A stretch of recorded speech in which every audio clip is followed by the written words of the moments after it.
উলংগ বাবাক লৈ ধাৰাবাহিক প্ৰতিবাদী কাৰ্যসূচী ৰূপায়ণ কৰিছে বীৰ লাচিত সেনাই। অসমীয়াৰ ওপৰত অত্যাচাৰ নচলিব আৰু যিসকল প্ৰতিবাদকাৰীক আৰক্ষীয়ে গ্ৰেপ্তাৰ কৰিছে সেই গ্ৰেপ্তাৰ কৰা প্ৰতিবাদকাৰীক অতি সোনকালে মুক্তি দিয়াৰ দাবীৰে ধাৰাবাহিকভাৱে প্ৰতিবাদী কাৰ্যসূচী অৱস্থান ধৰ্মঘট কাৰ্যসূচী ৰূপায়ণ কৰিছে বীৰ লাচিত সেনাই। দৃশ্যাংশ দেখুৱাইছো।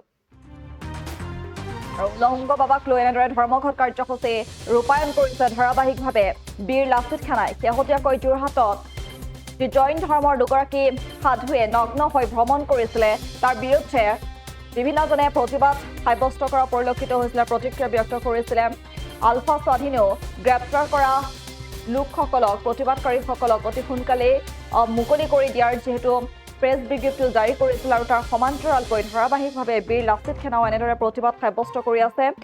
যোৰহাটত জৈন ধৰ্মৰ যি দুগৰাকী সাধুৱে নগ্ন হৈ ভ্ৰমণ কৰিছিলে তাৰ বিৰুদ্ধে এনেদৰে ধাৰাবাহিকভাৱে প্ৰতিবাদী কাৰ্যসূচী ৰূপায়ণ কৰিছে বীৰ লাচিত সেনাই।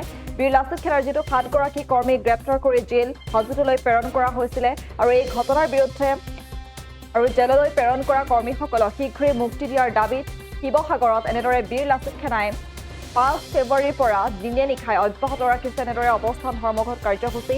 বীৰ লাচিত সেনাৰ শিৱসাগৰ জিলা সমিতিয়ে আজি তৃতীয়টো দিনতো অব্যাহত ৰাখিছে এনেদৰে প্ৰতিবাদ। দৌলমুখ চাৰিআলিত যোৱা দুদিন ধৰি অৱস্থান ধৰ্মঘট কৰি বীৰ লাচিত সেনাৰ কৰ্মীসকলে অসমীয়া সংস্কৃতিৰ ওপৰত অত্যাচাৰ নচলিব, অসমীয়া সংস্কৃতিৰ ওপৰত আক্ৰমণ বন্ধ কৰক, বীৰ লাচিত সেনাৰ সৈনিকক মুক্তি দিয়ক, এনেধৰণে বিভিন্ন শ্লোগানেৰে উত্তাল পৰিৱেশৰ সৃষ্টি কৰিছে। উত্তপ্ত হৈ পৰিছে শিৱসাগৰৰ ৰাজপথ। যি জৈন ধৰ্মৰ যোৰহাটৰ ৰাজপথত জৈন ধৰ্মৰ দুগৰাকী সাধুৱে নগ্ন হৈ ভ্ৰমণ কৰিছিলে তাৰ বিৰুদ্ধে এনেদৰে ওলাই আহিছে আৰু গ্ৰেপ্তাৰ কৰা প্ৰতিবাদকাৰীক অতি সোনকালে মুকলি কৰি দিয়াৰ দাবী জনাইছে আৰু যাৰ বিৰুদ্ধে ধাৰাবাহিকভাৱে এনেদৰে অৱস্থান ধৰ্মঘট কাৰ্যসূচী ৰূপায়ণ কৰিছে বীৰ লাচিত সেনাই।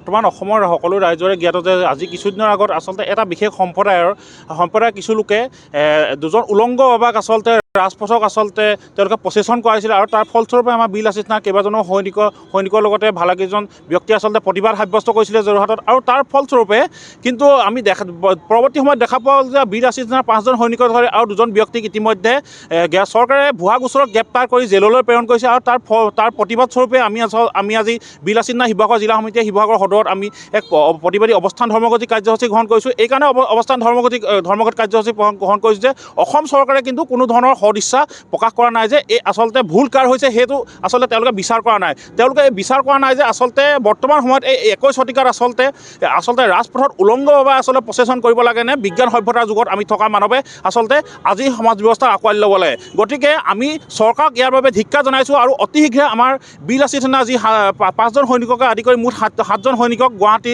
জেলত ইতিমধ্যে বন্দী কৰি ৰাখিছে তেওঁলোকক অতি শীঘ্ৰে মুক্তিৰ দাবীত আমি আজি সমগ্ৰ অসম জুৰি বিভিন্ন ঠাইত আন্দোলন চলি আছে আৰু তাৰ লগতে আমি বীৰ লাচিত সেনা শিৱসাগৰ জিলা সমিতিয়ে আজি শিৱসাগৰ সদৰত এই ৭জন সৈনিকৰ মুক্তিৰ দাবীত আমি আজি এই অৱস্থান ধৰ্মঘট কাৰ্যসূচী গ্ৰহণ কৰিছোঁ আৰু অতি শীঘ্ৰে এই ৭জন সৈনিকক আমি মুক্তিৰ দাবী জনাইছোঁ। অন্যথা কিন্তু অনাগত দিনত আমি গণতন্ত্ৰৰ শেষ স্তৰলৈকে গৈ আমি প্ৰতিবাদ কৰি সাব্যস্ত কৰিবলৈ বাধ্য হ'ম। যোৰহাটখনক সাংস্কৃতিক নগৰী বুলি ক'লে সকলো খ্যাত, সকলোৱে জানে।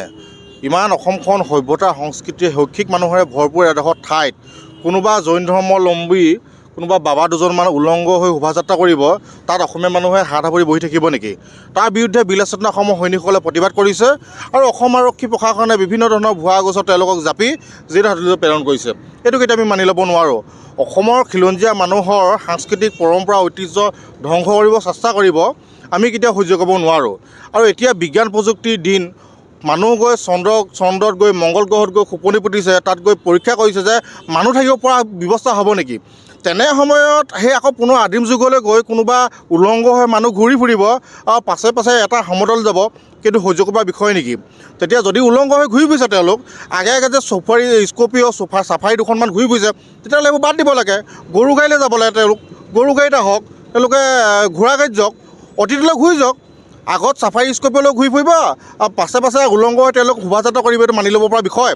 অসমৰ বহিৰাগত যিসকল মানুহে অসমৰ কৃষ্টি সংস্কৃতি ধ্বংস কৰাত লাগি আছে সেইসকল মানুহক সকীয়াই দিছোঁ অনতি পলমে এইসমূহ বন্ধ কৰিব লাগিব আৰু আমাৰ 7জন সৈনিকক যদি মুক্তি নিদিয়ে আজি আমি শান্তিপূৰ্ণভাৱে আইনী প্ৰক্ৰিয়াৰে সম্পূৰ্ণ গণতান্ত্ৰিকভাৱে প্ৰতিবাদ কৰিছোঁ কিন্তু ভৱিষ্যতে যদি আমাৰ এই দাবীসমূহ ওপৰত গুৰুত্ব নিদিয়ে অসম চৰকাৰে তেতিয়াহ'লে ভৱিষ্যতে আমি কিন্তু বেলেগ পন্থা আমি হাতত ল'বলৈ বাধ্য হ'ম ইয়াতকৈ কিন্তু গণতান্ত্ৰিকভাৱে জংকিক আমি প্ৰতিবাদ কাৰ্যসূচী ল'বলৈ বাধ্য হ'ম যিকোনো খবৰৰ বাবে যোগাযোগ কৰক 7099017330 0990171110 নম্বৰত